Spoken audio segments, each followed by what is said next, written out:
So continuing from where we left, we are now on the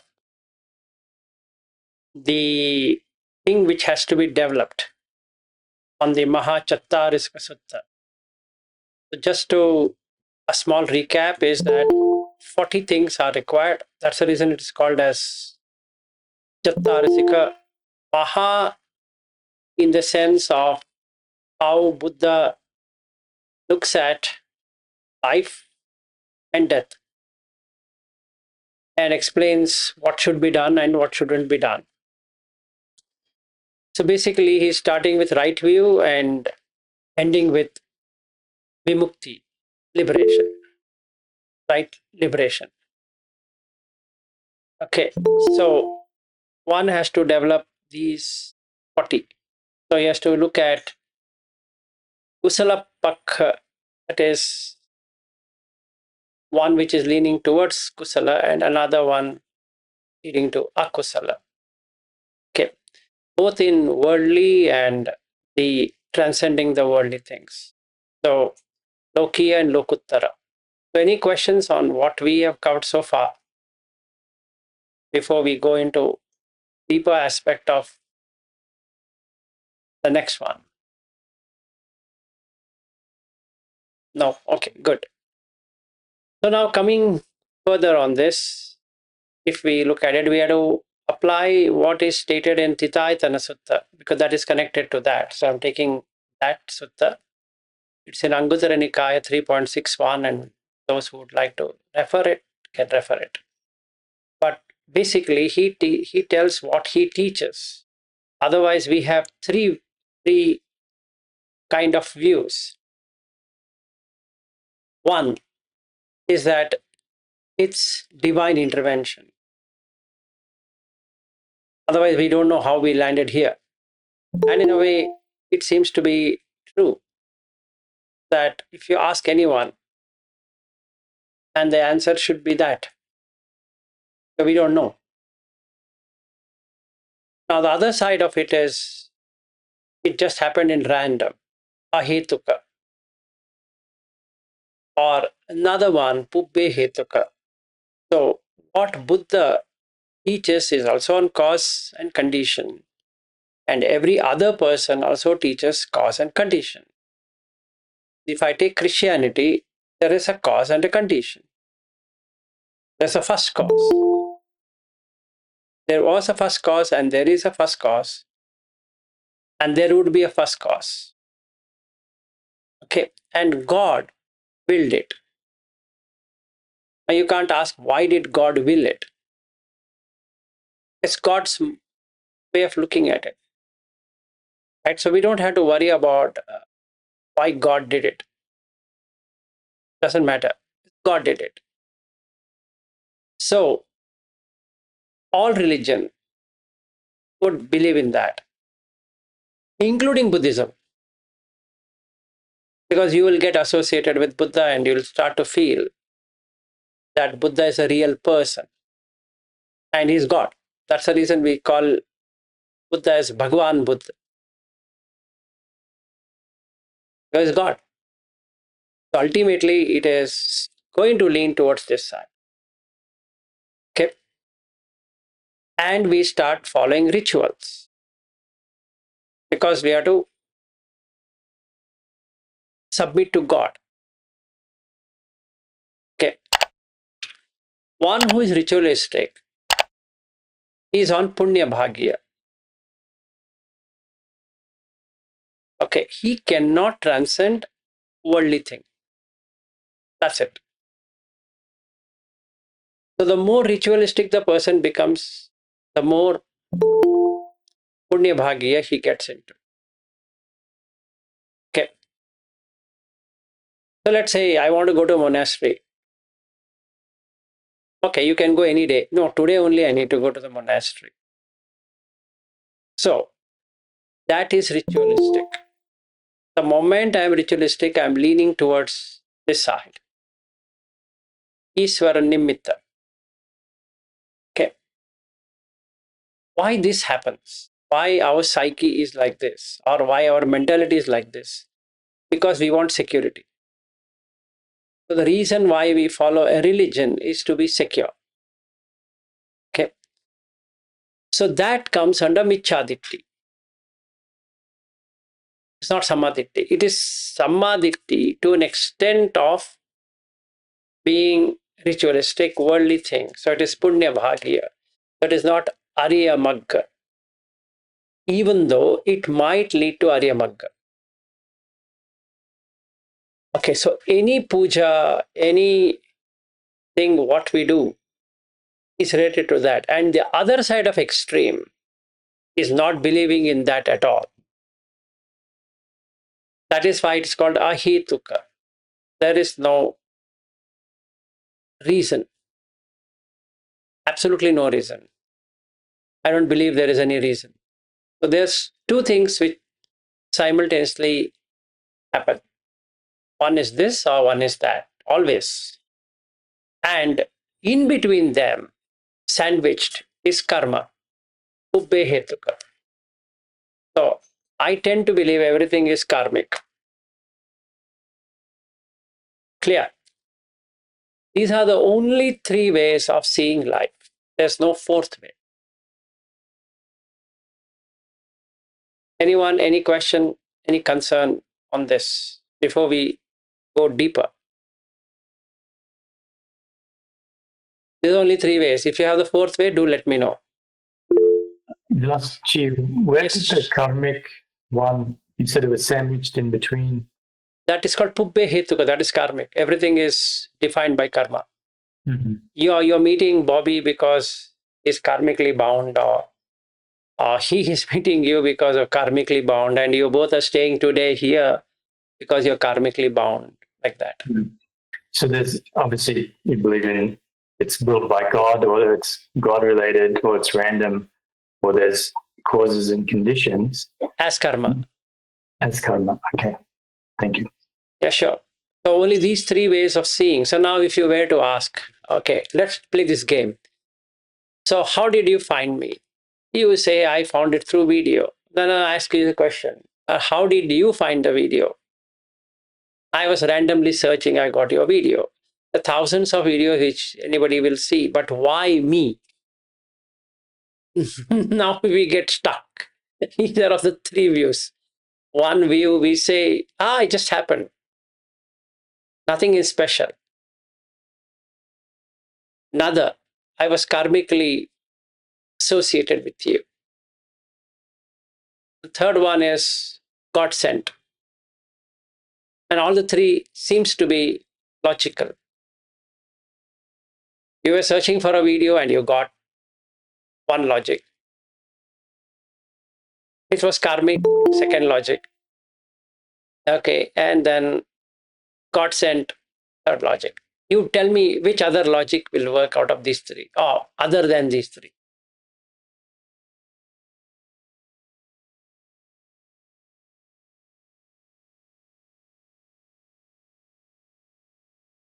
I'll give 5 minutes for everyone. Let's see if you can come with the fourth argument. The YouTube algorithm. Yeah. So it's not possible. It's only three. That's the reason he says Titayatana Sutta. Only these three arguments. In anything happening in our life, only three. Yes, Abhishek? Nothing? Okay. All good? Okay. So what Buddha says is transcending these three is Nibbana. I'll again repeat what I'm saying. Transcending these three is Nibbana. That means you have to transcend Noble Eightfold Path. Because look here, anyone having concern on why Noble Eightfold Path is, look here.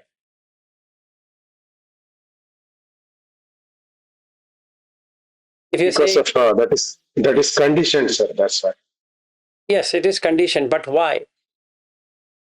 That means we shouldn't be following Noble Eightfold Path.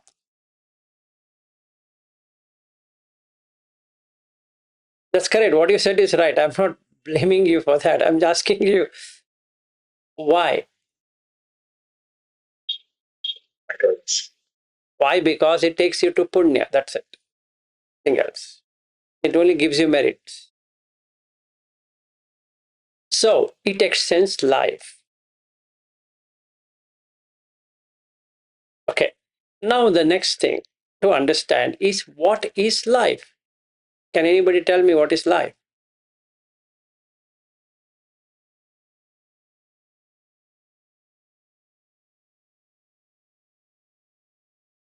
Let's see how much of knowledge you have on life. What's life?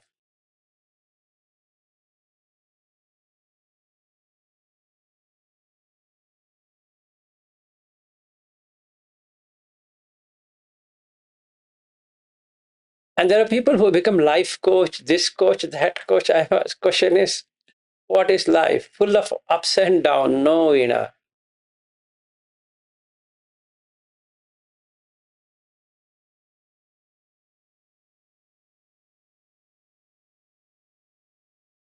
thought-provoking question.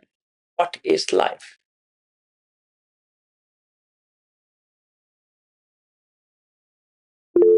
Yes, Shanil, go ahead. Is it a series of processes? Yeah, ultimately it is a processes, but what is life as such? Yes, Abhishek, your raise hand. Go ahead. One way I look at it is it's a process which helps us experience the existence in various ways. Yeah, that's And exactly to realize. Yeah, I appreciate, but that's what even Shanil also said. Ultimately, it turns itself into a process. Absolutely true. But to realize, to coming to terms, it's a sequence of things, but also to realize itself in various ways and experiences, and perhaps comes back. It's like going to a tour, like we sleep, we dream, and then we come back. So similarly, we come from somewhere, experience the existence, and go back. It's a journey to go back, perhaps, I think, in a way also. Yeah, it's a journey. Life is a journey. 100% agreed. And that's a process. You both are right, but it's much beyond that.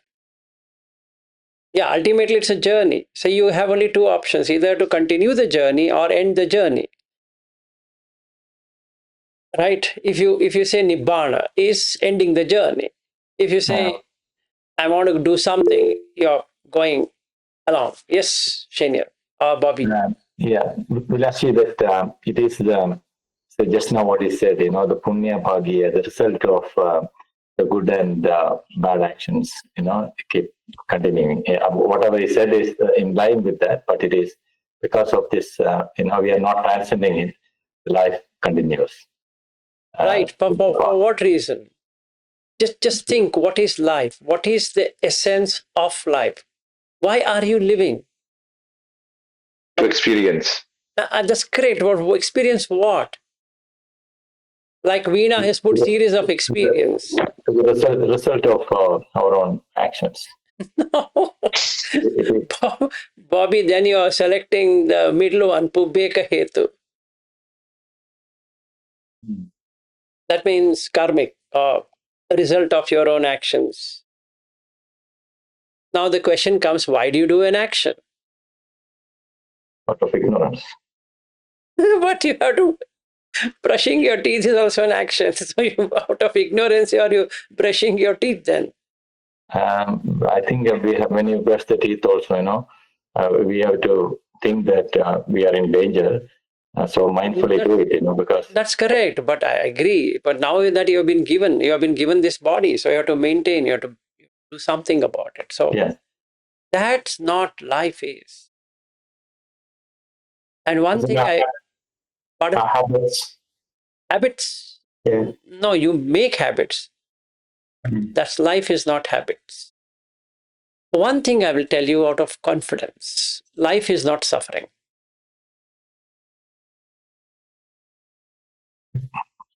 So don't give me an answer. Life is suffering. No. If it was, nobody would have done anything in life. And they wouldn't have been Western countries and Eastern countries and this country and that country, money, power, position, etc., because anyway, it's of no use. And there wouldn't be any courses, there wouldn't be any graduation or post-graduation and all of that. Even in Buddha Dhamma, if you were to see, there are courses where a person is taken PhD in Buddhism and this in Buddhism, that in Buddhism. Why? If life had to be suffering. So let's not put that saying that life is suffering. Yes, Abhishek. One thing we probably all know, it's also purification and evolution of the consciousness. Obvious. But that's a journey. That is highly metaphysical. That's not the answer. Not at all. Abhishek, where do you stay? Close to Pondicherry in Auroville. Okay, Auroville. Okay, Auroville is a very nice place. Yeah, so maximum number of people who are staying in Auroville is foreigners, right? So why are they in Auroville?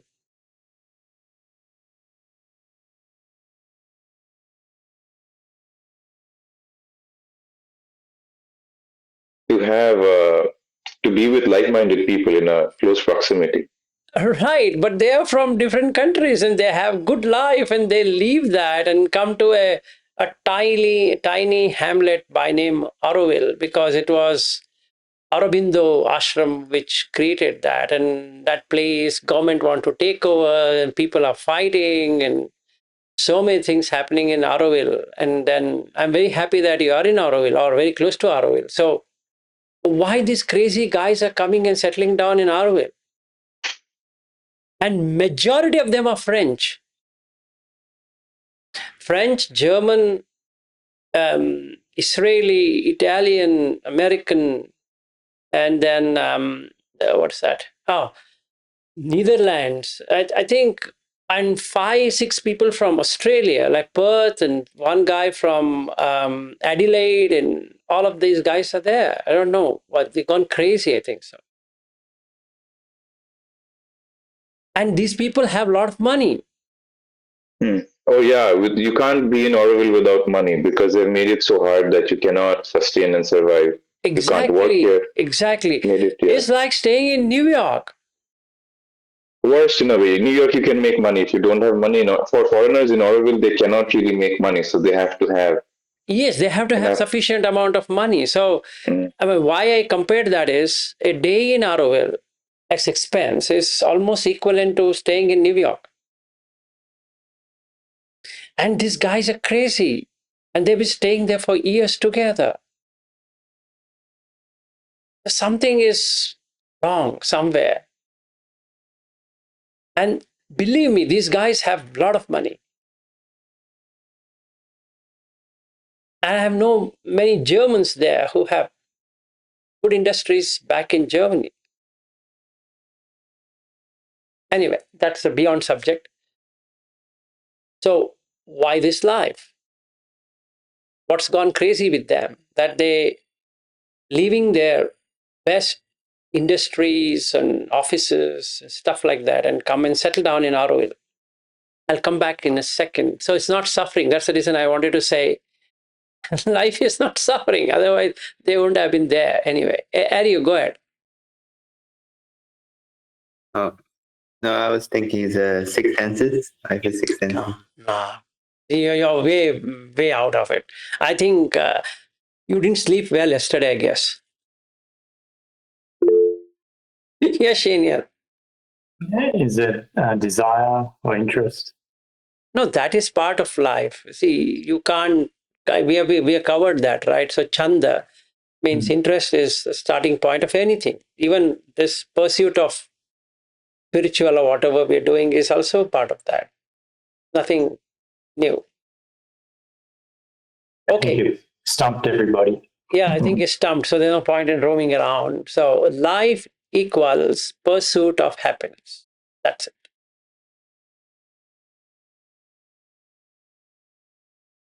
That's all what it is.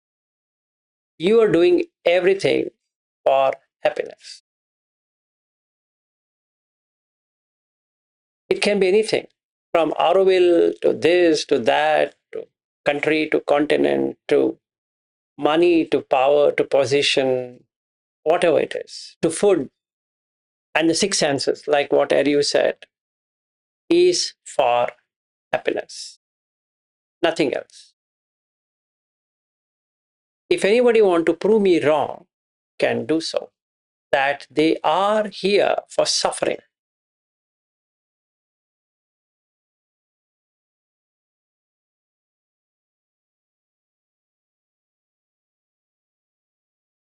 And I would like to know, how did you decide to suffer?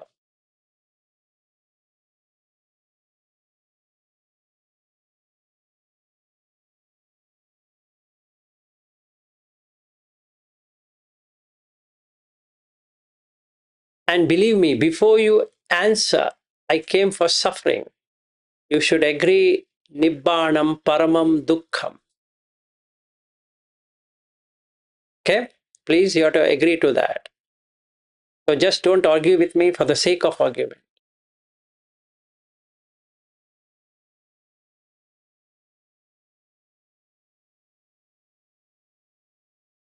So I think I'm Sherwan. I'm on a hat trick now. Silence.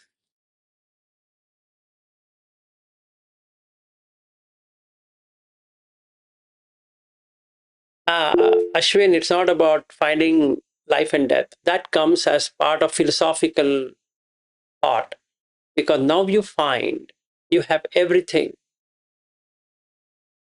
And that pursuit of happiness ends.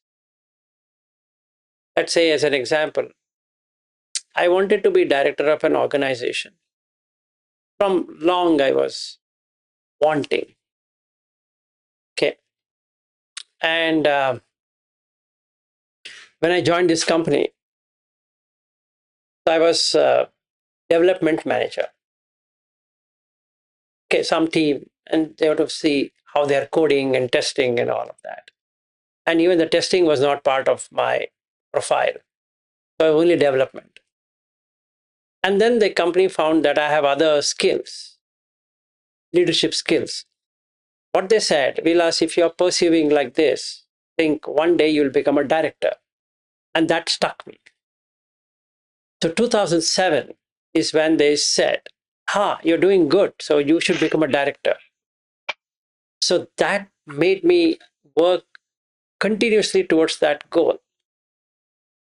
Okay. And then I became a director with all the teams around. On the ERP space, the company which I was working. After becoming a director, I found there's nothing there except for the title. It was looking empty, actually. Now I have different teams in different countries and different way of working, and I'm here in this country, on that place, and this place. Initially, it looked very nice. That at a wink of the eye, I'm in the US. But after that, I was part of merger and acquisition. I found what director I'm doing. We just sabotaging a company and buying them and replacing with our own stuff. That's it. And salvaging whatever we want to salvage, just like an animal, you go and extract that product, throw it out, take the technology, and make them totally pauper. An English way of saying broke in American. So that their product is no longer on the shelves in the worldly market, which is basically Europe and US. So in 3 months' time to 6 months' time, we've removed that product completely. And that's my job now. So every company we acquire, I was supposed to be ultimately be part of M&A, merger and acquisition. I felt, okay, sounds interesting. And in Las Vegas, when the CEO said, guys, think want to enjoy now Las Vegas, enjoy as much because we're going to sell this company. Okay, and we are finding investors. So they packaged it and sold it to another company at 3 times than what they had invested. And then the fun started. What I was doing with someone, it started happening to me. Right now it's Spain. No longer Las Vegas. So now no more Bellagio or MGM Grand or whatever that places where we were. It was counting days. So what do we do now? So this is what is. When we say I'm pursuing, if you come to the top of it, and then you realize there is nothing. Okay, so the happiness, you should first get it. What people do is they do it half-heartedly. Meaning they study something on the scriptures and they don't even do what they were supposed to do to get the complete thing of worldly happiness. Even Buddha says that I extracted the highest of happiness and nobody can beat me in that. And then he looked at the danger. But what are we doing? We are not even there. We're just reading something. I think it's all dukkha. So we will press Control Alt Del and switch off the system. No, that doesn't work. So first thing is you have to have punya bhagya. Okay? That's the first thing. You should have it. And then you should see the peak of that. Then come out of it. Anyway, yes, Abhishek. So I think you covered what I was trying to say and forgot to press the mute, but I can relate to what you're sharing very much. Okay. So come to the actual stuff where Buddha makes a point now is there are 3 kinds of misconceptions. The first misconception is the conception itself. Meaning, how does the being come to be? How? So now we have various theories, even with the Buddha coming. So they say his mother was sleeping and an elephant came, and there's so many.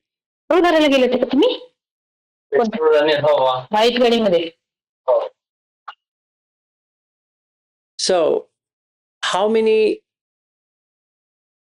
different ways? 3 ways, 3 misconceptions. So, how do you conceive?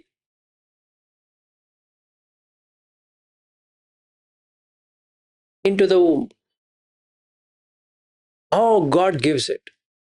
It's God gifted. How many of you believe you were a gift of God? That's the first way. And what about those teenage pregnancies? That was also a gift of God, actually.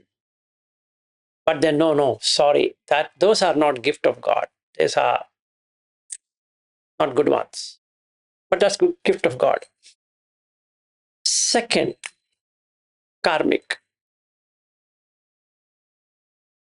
If you have IVF is a good example that you have to go to IVF clinic because God doesn't want you to have a normal delivery. Karmically, it doesn't work. So what do? Try artificial insemination should work. But I tried, didn't work. Not in this life, lady. Okay. So the conceiving also has a problem now. How does it take the womb? Don't know. And third one, you know what? I wanted to plan my child, but accidents do happen. So accidentally, I had a child. These are the only three answers you can give. There's no other answer you can give. Okay, why am I taking this? Because jati pi dukkha. If you ask me what is dukkha, jati pi dukkha, meaning birth is suffering. And what is suffering? Is this either you have to be given by God or by karma or just happened. And that's also same thing, right? If birth is like this and the death also should, it's God wanted to take you back. He sent into the world, so he will take back whenever he wants. So God plays with his creation, and then suddenly he felt, I need that person. No, not this one. Please understand that one. Oh, okay. Sorry. Then he sends in his messengers. Says, pick that guy up and come. And that guy says, sir, I want to see my nephew's marriage. So you can see from top. Come now.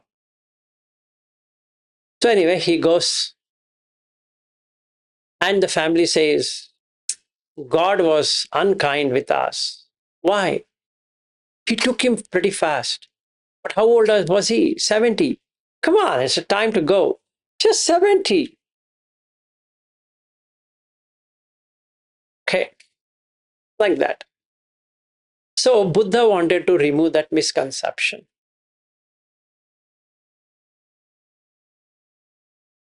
So now we come to the Buddha Dhamma, the Dhamma which does not change, no matter whatever changes. This one will not change. So he created one formula so that we don't have a state where we have the cause, but we don't have the condition. We have the condition, but we don't know the cause. We have the cause, but we don't know the effect. But we have the effect, we don't know the cause of it.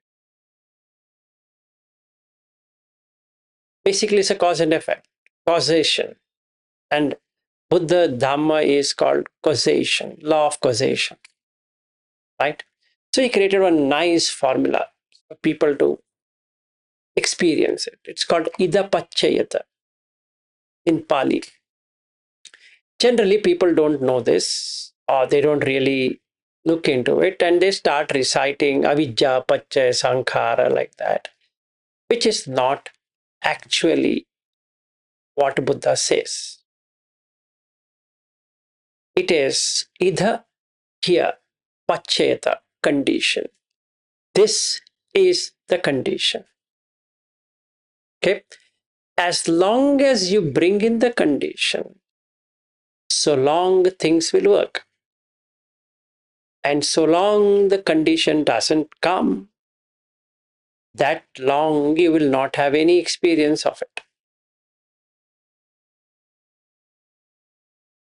So let's say, if I want to have first jhana as an experience, so long I'm not on breath, that long there can't be first jhana. And as long as I am on the breath, so long you will be on first jhana. Because that's the cause for this condition to arise. Nobody can remove it. Meaning, no Mara, no Brahma, no Deva, no superhuman or human or whatever can cut this off. Not possible.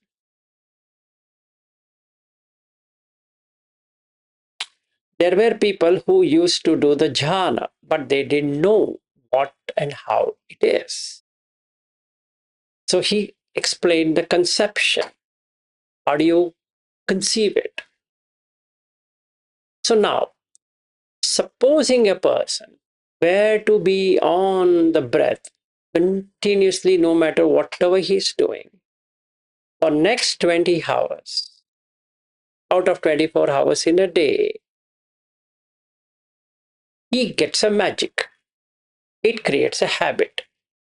When it creates a habit, the second day, you don't have to watch the breath. It's a habit.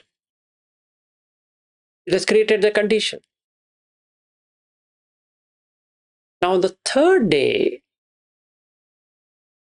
it's automatic.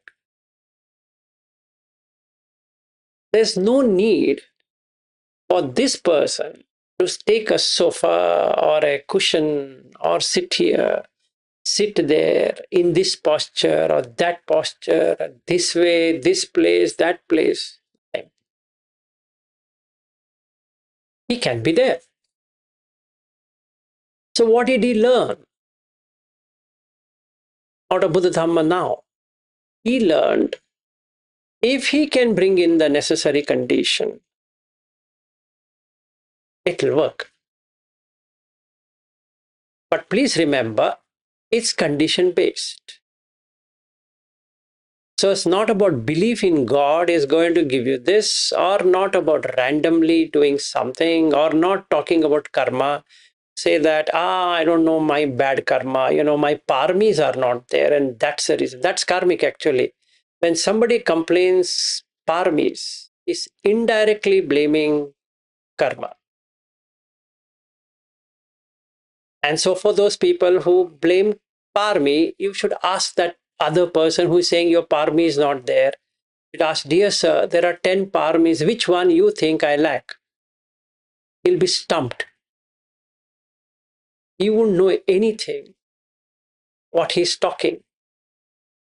Generally, you go to one Bhante and you explain, and he says, I should have good parmi.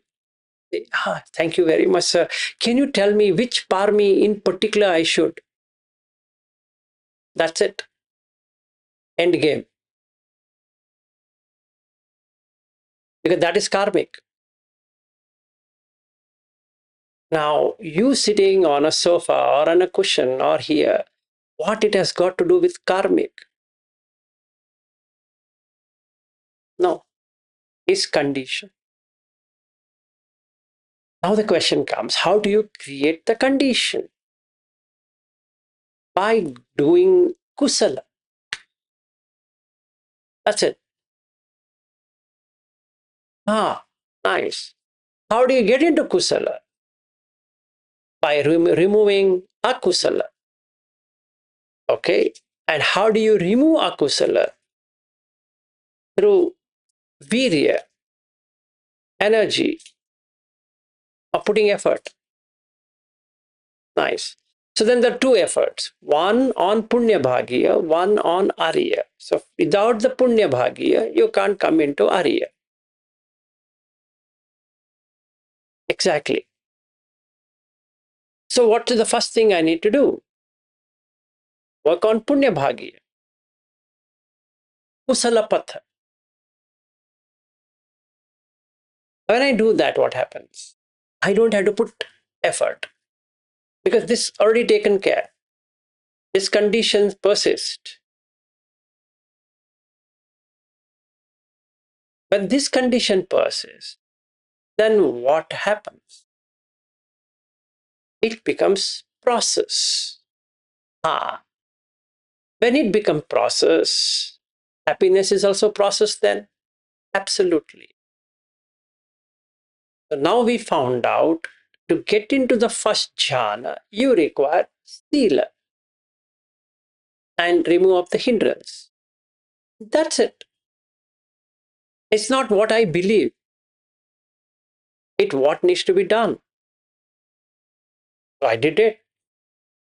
So how do you measure? Simple.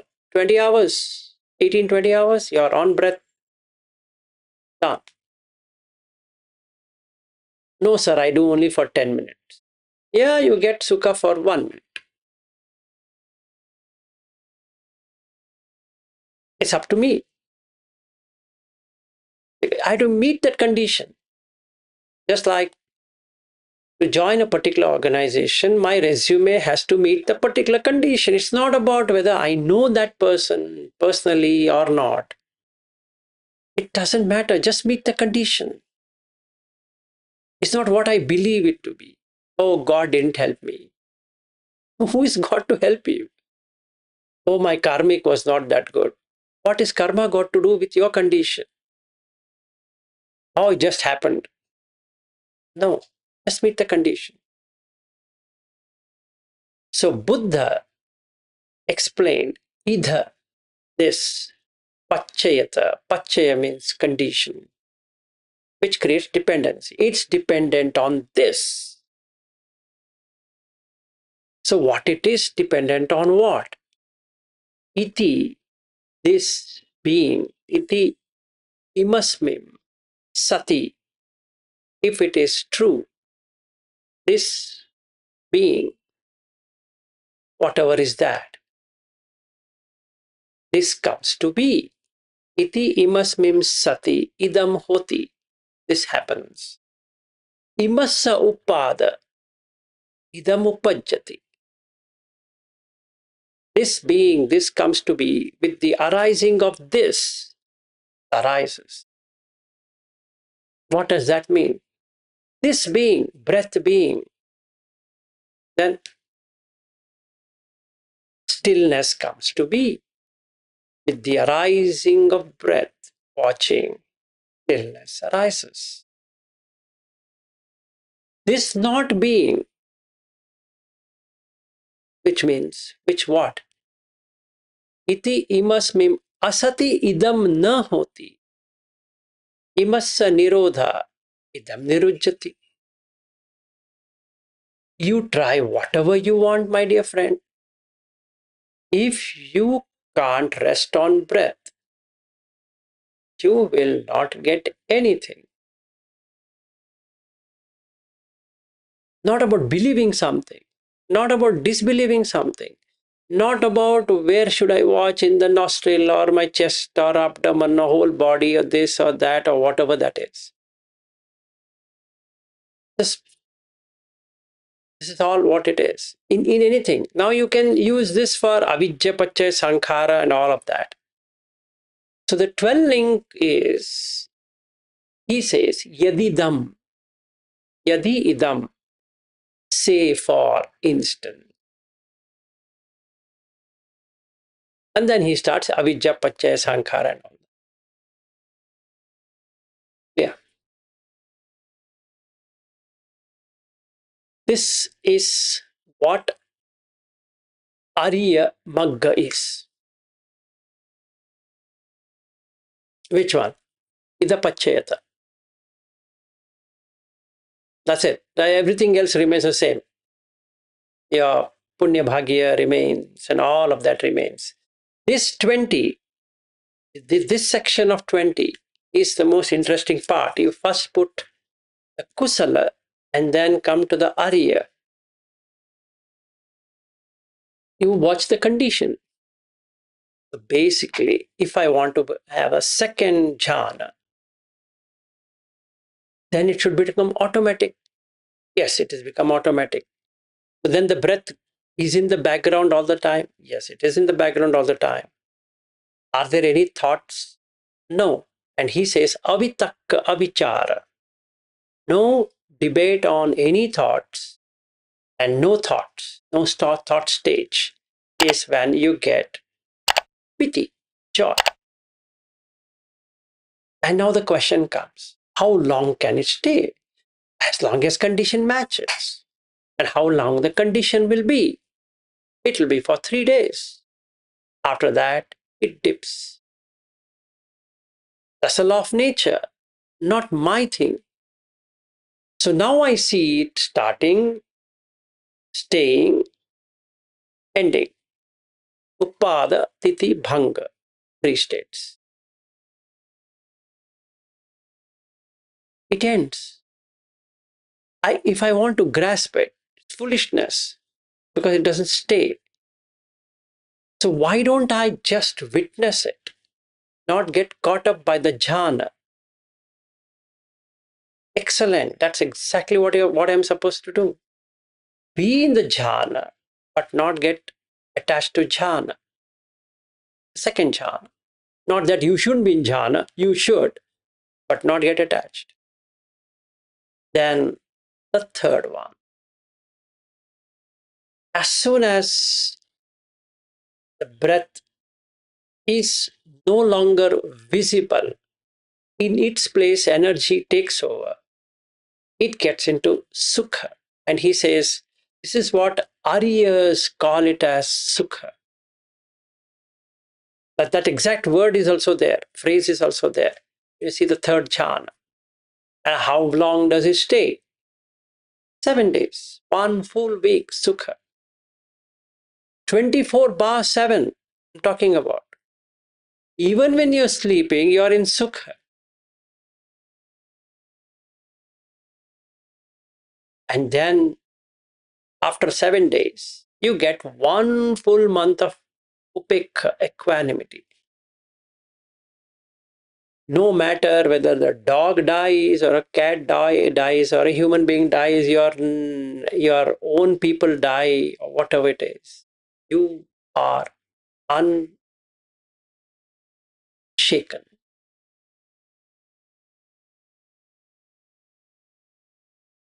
That's the max it can go. After that, it dips down. And now you have a choice to stay in these 4 jhanas, which is what Buddha recommends as samma samadhi, or get into arupa. And then those 4 jhanas. Okay. Now you see this problem. These jhanas are also conditioned. Now it's pointless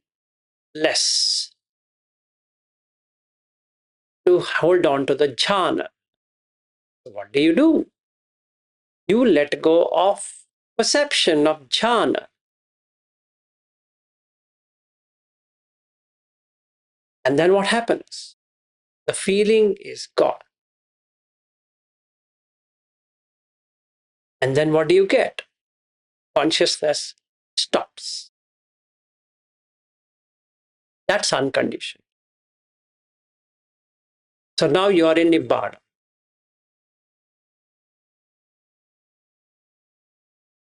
Okay, so that ends the journey. So the journey beginning, journey ends. To the time I am in Nirodha Samapatti, there is no rebirth. So if the consciousness makes Nirodha Samapatti as its home, the suffering is ended. So you can be interacting with the world without being in the world. You can be in sanya, perception, without having sanya. You can be in feeling without being in feeling. And that's the end of suffering. Then what happens? At the time of death, the 6 senses are supposed to move to the next, whereas it gets extinguished there. And that's parinibban. So all across, they had 2 questions. What happens after death? First question. Second, does the person exist or don't exist, or neither exist nor not exist after death? So they kept on asking Tathagata, Does Tathagata exist after death, or Tathagata doesn't exist after death? The Tathagata exists and doesn't exist after death. Neither the Tathagata exists or non-Tathagata exists after death, because this is neither neva sanya na sanya ayatana is the highest. So, is it that the Tathagata or anyone were to just suspend the consciousness?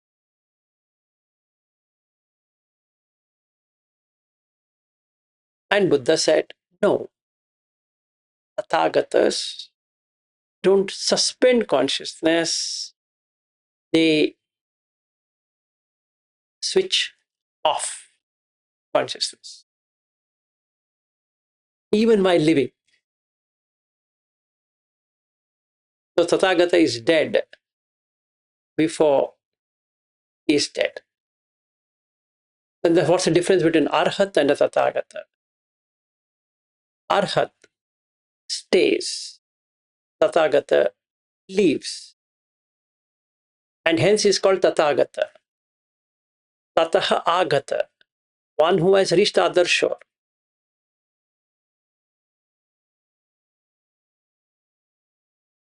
Okay, that's the total message of Maha. Maha. Why Maha is because of this. Mahācattārīsaka means 40 sutta.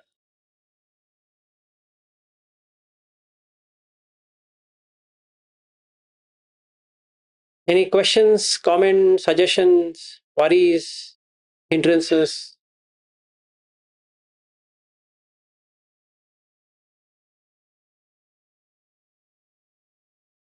So once a being reaches there, I mean, a part of me thinks it's a silly question, but also I'm curious. Once being reaches, the journey ends. Does it end forever, or do they do from there? There is a choice to enter again, or is it For is it whom? over everything? For whom? Once the senses are eradicated, and once For the arahat. Tathagata or for Arhat or for whom? So what would be the difference? Is there a difference in, does one go back to the cycle, or what is the difference after? No. The Tathagatas are extinguished before reaching anywhere. Okay. Do you know what is extinguishment? Cease to exist? That we'll take it up tomorrow. I think if there are fundamental questions, we can take it tomorrow. So there's one thing you need to know is extinguishment versus removal. Okay? That means ending. Extinguishment is different. Ending of defilements is different. They are not the same. Now coming to this particular question, how many different types of people exist in Buddha Dhamma? Basically, there are only three kinds of people who exist. One is Sekha, one is Asekha, one is Tathagata. There are no other kind of people. In a trainee, there are three kinds of people under that.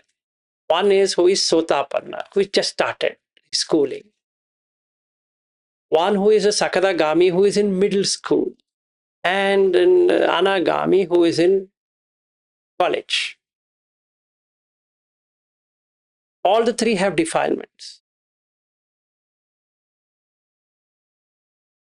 Are they extinguished? Will they get extinguished? No. Will they get removed? Yes. They will. Okay. In stages.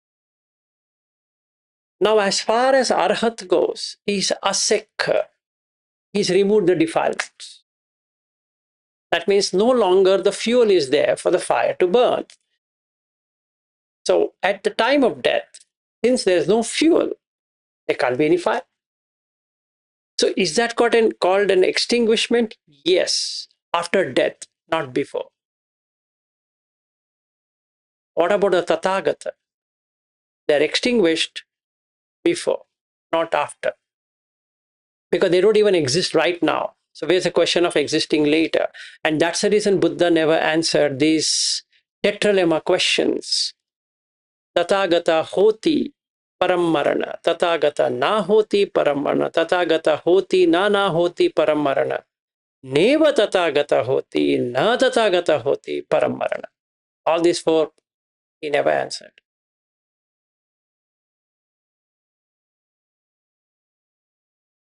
But the same tetralemma is not there for Arhat. Arhat hoti, paramarana. That makes no sense. Paramarana means what? What is param? Complete, ended. Marana, death. Yes, sorry, Shaniel. You have 3 more minutes. No. So sorry, it was something similar to what Abhishek asked. So what is you said Arhan stays and Tathagata goes. So yeah, I think what you were saying is a bit difficult to understand, but I'm trying to understand what is the difference. But you were saying it is extinguished, and I'll reflect on it. Yes, it is there in Mula Pariyaya Sutta. Mula Pariyaya Sutta, you said, Seka, Arahant, and Tathagata. Yeah. Yes. And they all have 4 different things. Even though Tathagata and Arhat have almost same, there's subtle differences. And for a normal person who is reading it will never understand what's the difference between these 2 people. They look so similar. Okay, so the Maha is in how Buddha found out the conception, which was all along a problem. That how does a being come to be? That's a problem for all of us. Why Ariya is a Chinese? How did he search a Chinese home? And now his home is in America. How did he move from China? That's the most intriguing question. And what about Shaniel? He's from Fiji Island. And how did he come into Australia? And same thing with Bobby. He is in Keralite. He's in Kerala person. Lived in Kerala. And for some reason, his wife moved to Ireland. And then they moved to Australia. How? Just ask this question and see how. You will get only these 3 answers. God, random, or karma.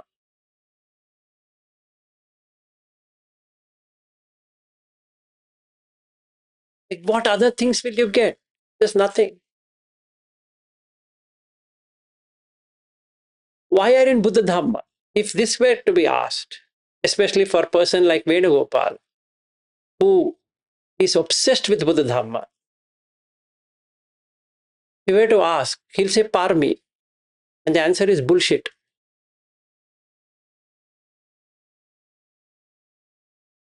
Why?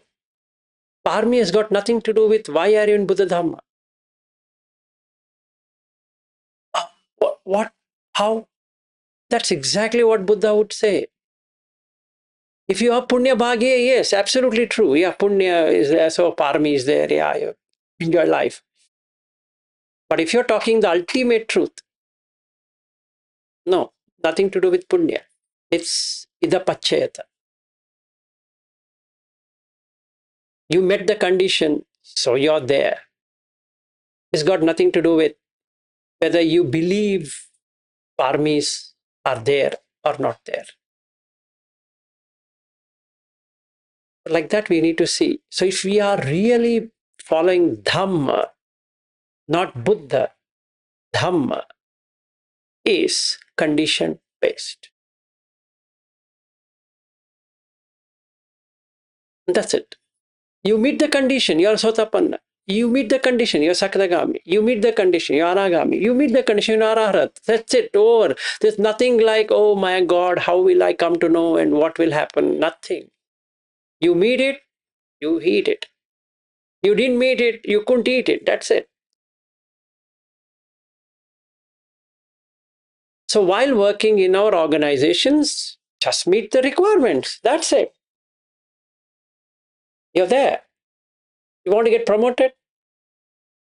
Meet that requirement. Yeah, there'll be some politics, that's separate, and you meet that politics. Over. So those people on this call who would like to quit the job, meet the condition.